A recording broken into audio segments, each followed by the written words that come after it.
எடுத்துக்காட்டு 2.1 நம்மிடம் 34 கேக் துண்டுகள் உள்ளன.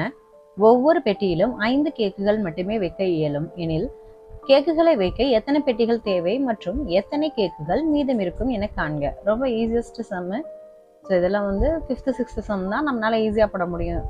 ஓகே, எப்படி போடுறது? தட் இஸ் நம்மகிட்ட 34 கேக்கு துண்டு இருக்கு. ஸோ ஒரு பெட்டியில் வந்து மொத்தமாக எத்தனை வைக்க முடியும் அப்படின்னா 1 2 3 4 5 கேக்கு மட்டும் தான் வைக்க முடியும் அப்படிங்கிறாங்க. அப்படின்னா இந்த 34 கேக்கை வைக்கிறதுக்கு எத்தனை பெட்டி தேவைப்படுது அப்படிங்கிறாங்க. ஸோ நம்மளுக்கு அதுக்கு என்ன தெரியும்? சிம்பிளாக நம்ம என்ன பண்ணுவோம், 34 நம்ம அந்த 5ஆல் வகுத்துருவோம், அப்படித்தானே? எஸ்.